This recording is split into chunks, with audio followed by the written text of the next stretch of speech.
Hey everyone, welcome back to the Crafty Couple. Today we've got some $1 DIYs that look absolutely stunning, and we'd like to thank Cricut for sponsoring today's video. We're going to show you a really easy way that you can use a Cricut machine to create reusable stencils, so let's jump in and get started. For this project, I'm going to be using this black basket that I got from Dollar Tree, and then I'm going to end up using 5 packs of this white nautical rope and just a little bit of this black yarn.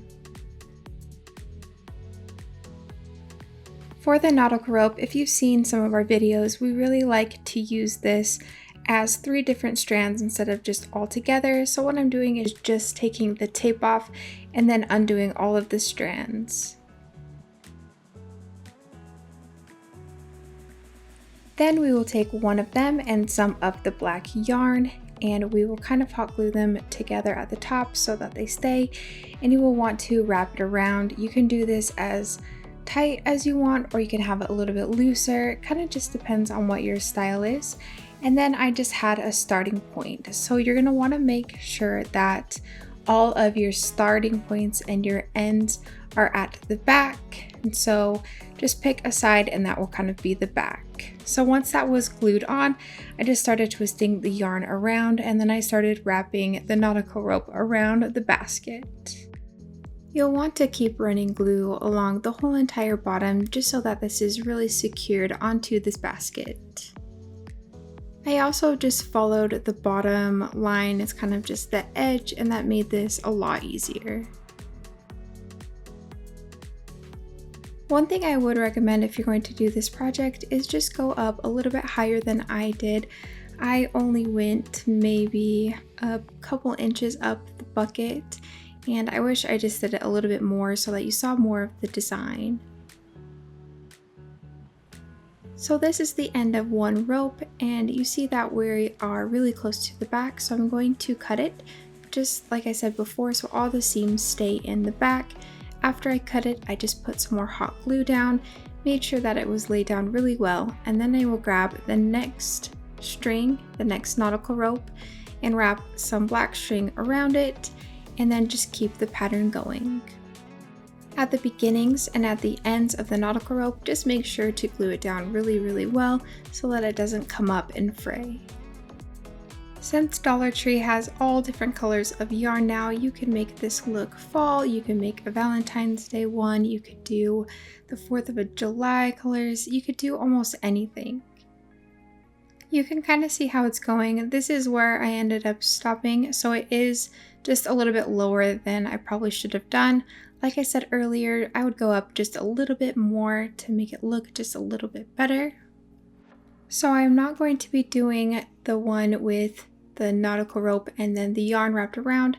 I'm just going to be using the nautical rope only for the rest of the bucket. So what I did was stayed on the back and then started the new strand and then just wrapped the nautical rope all the way up.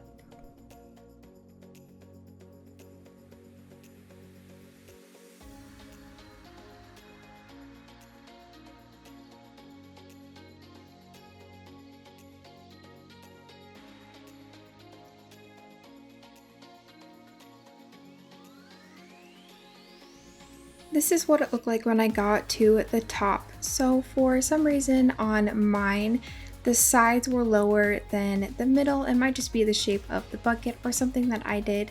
So I just kept wrapping it around and around. So I did cover up some of the handle. When I got to the handle where it could just curve really nicely like this, then I just curved it over the handle. Once you get on the inside, you can do the rope, which I used the thinner rope, or you can paint it. I painted it first with the Waverly chalk paint, but I really did not like how it finished it off. So I did end up going in with one of the nautical ropes just taken apart, and then I ran it all the way on the inside, so it kind of covered it up and just made it look a little bit better. If you had fabric, you could do the fabric inside and then do like a layer of the nautical rope. I think that would really be pretty and it would cover the bottom. If you have any other suggestions on what I could cover the inside with when I do baskets like this, I would love your comments below.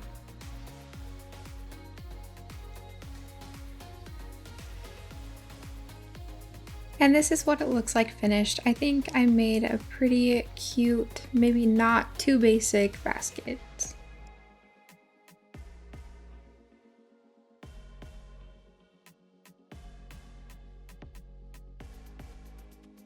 So to get started with these stencils, we're going to be using the Cricut Explore Air 2, and I'm using these sheets of plastic that I got from Hobby Lobby. They are just stencil blanks. They were $4.50, came in a pack of 3, and they are 18 by 12 inches each. I would say you can get a better deal on Amazon though, so I would check those out. I'm not sure the quality. I felt like these ones were pretty nice, but you can get a lot more sheets for a really good price. So I definitely check out Amazon if you are looking to get more of these and want to save some money. Now with this one, this did have a little plastic film on the back, so just kind of look out for that if you order on Amazon, or if you go buy this one, you want to remove that. I think that can kind of have an issue with the cutting process. And here we're just going to jump onto Design Space and start figuring out what we want to use for a stencil. So main thing you want to remember when you're doing a stencil, it's a little bit different than if you're going to do like a vinyl stencil that's not reusable, or just vinyl, because you can use the transfer tape to get anything that's in the center of your piece. So there's going to be those little cutouts. If you don't have a way to connect that to the stencil, you'd remove that and they would just fall out and it wouldn't look good. So I'll show you right here. I just pulled up some text and typed in stencil. It's going to give me some default ideas that are stencils. And as you can see right here on the O and the E, there's this line that goes through there. So if you didn't have that, that center piece would just be missing when you tried to use this as a stencil. So if you're going to try and create anything or use a text, you'll want to make sure that you create those lines. Now that's a whole different process. I'm not going to go through that today. But if you're just trying to create a stencil with regular text, you'll want to make sure to do that, or pick one that is meant to be a stencil. Same thing with any images.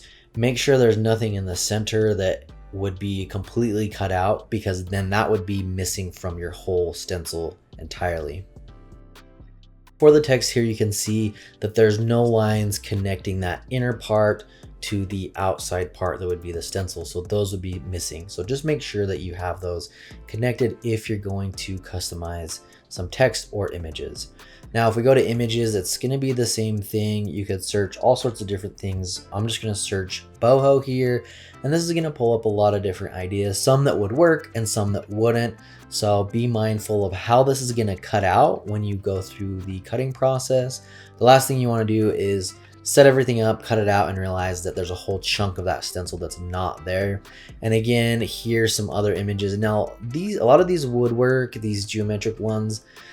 As you can see, there's kind of these dark ones that have all of the solid shapes. Those ones would work because they're all connecting to the outer stencil itself. So what we're going to do here is go ahead and use something a little bit easier. I'm just going to type in stencil. They're going to pull up a lot of these. Some of these still wouldn't work, so just kind of be mindful of that. But these are going to be a lot of ideas that will work if you're trying to do a custom stencil. Now, Design Space has a lot of options. However, if you're good at art, you could definitely create your own images to upload them on here and use those. I think a lot of these would be really cool for tile work or creating some custom wall art images. There's a lot of cool things that you could do here. So what I'm going to do today essentially is just give you an idea of how this process works and then how you can use it on different projects. Now this one right here is the one that I'm going to start with. I think this would go well if you wanted to do like tile on your floor, or maybe create like a planter with kind of that tile look. And I'm sizing this basically half of this sheet. I cut those bigger sheets down, and I'm going to size this on my Design Space so that it takes up about half of that sheet. And then we're going to go ahead and start cutting that out. Now you could use all of the plastic. What you'd probably want to do is figure out what image you're wanting to use, and then cut your plastic around that so that you can save as much as possible.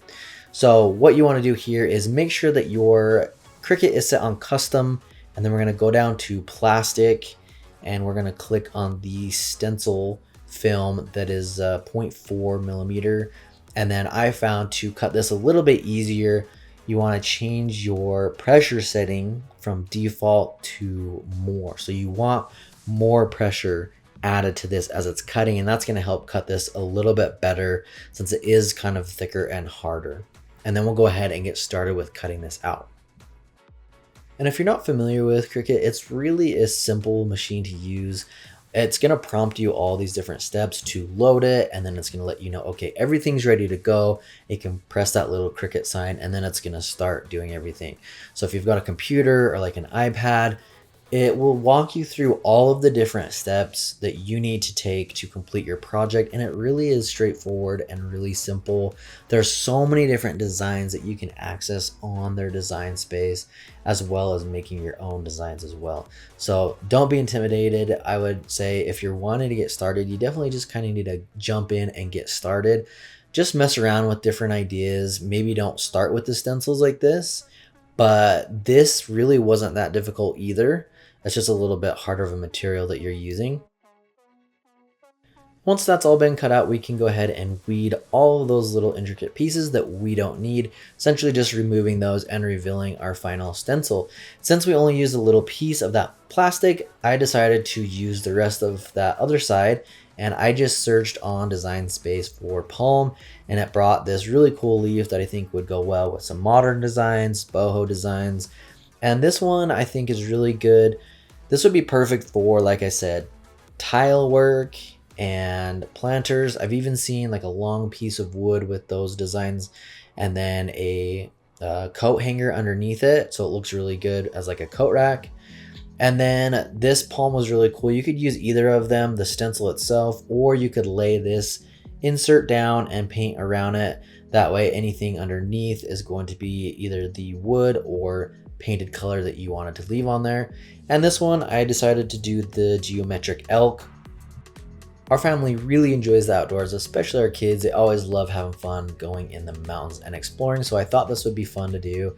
You could add some more text or another design over in that corner as well, but I think I'm going to go ahead and use this piece for a little design that we can put in their room. So for this little DIY, all I'm using is a couple of these rectangle wood planks from Dollar Tree. I'm going to glue them together with these craft sticks, also from Dollar Tree. Just glue those on the back. And then we'll flip it over and go ahead and stain it. That'll give us a nice little stained piece of wood that we can stencil on, and I think it would be perfect for their room. They absolutely love anything outdoors and animals. Now to give this a darker look, we're going to use this early American stain from Minwax and go ahead and stain this piece. Afterwards, I'm going to go ahead and line up the stencil and use some white Waverly chalk paint to go ahead and stencil this. I do have to let you guys know I am not at all a professional stenciler. I've only done stencils a couple times, so I did have a little bit of bleed through with it, but I think the more I get comfortable with stenciling, I'll just be able to improve that. Also, I just had a little foam piece that I tore off of the Dollar Tree foam circle. So I think using a little bit nicer foam brush or stencil brush would work perfect. But if you're looking at getting started with Cricut, definitely check the link below. You can go check out all their products. They have some new machines. So don't miss out on expanding your crafting ideas and abilities. Make sure to check them out. They've been great to work with, so we really appreciate them and want to thank them again. Hopefully you guys like this and can learn how to create some really simple reusable stencils.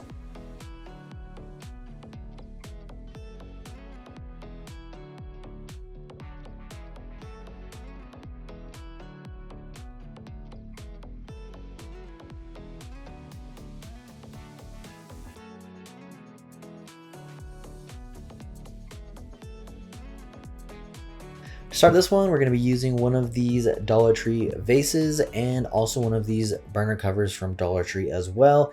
I'm going to go ahead and start by painting this with this Krylon matte black spray paint. We're going to hold off on gluing these together for now.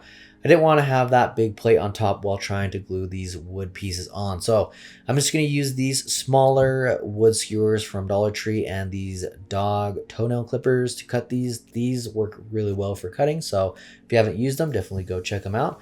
And all I'm really doing here is cutting these pieces into a lot of different lengths, some smaller, medium, and large. There's really no rhyme or reason to it. I'm just going to cut a lot of these out, and then we're going to stain these. So make sure you cut a ton of these out.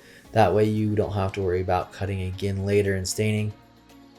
And I'm going to go ahead and stain these with this early American stain from Minwax. And once I have all of those stained, we can move on to applying these to the base.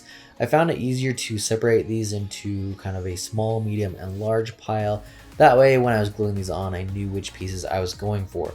So when doing this, there really wasn't any specific way of applying this. I just started gluing on whatever I wanted to. If you wanted to get a little bit more of a design going, you could definitely do that. But all I did was stagger between small, big, medium pieces and just kind of change it up. I didn't really worry about too much of a certain design. I just knew that I wanted to have those fluctuating heights going on.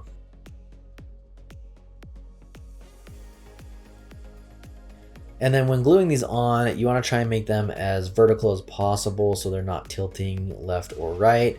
And then when you do get to corner, it can be a little bit tricky. If you keep going straight, it's going to look weird on that corner and kind of off. So you could use a little piece here. This is the first corner I did, and I realized that you've got to change it up a little bit. So as you start getting closer to the corners, what I would recommend is start kind of, instead of going completely vertical with your sticks, you want to start tilting them just a little bit. So there's a little tiny gap at the bottom right here. Just kind of tweak it like that. And then that's going to make it line up a little bit better with your corner. Hopefully that makes sense. It just makes it look a little bit cleaner. And as you can see here, all those different alternating heights, I think it looks really, really cool. So the last part here is to finish this off by gluing that top plate on here. Now you could use this for a few different things. What I decided to go with was a plant stand. And I think this is a really fun, modern, kind of abstract piece that would look perfect with any modern decor.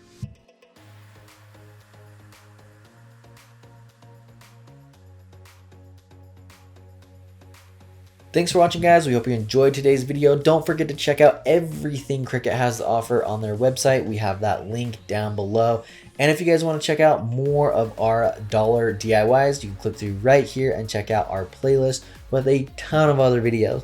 But as always, make sure to subscribe and hit that bell icon so you can be notified every time we upload a new video.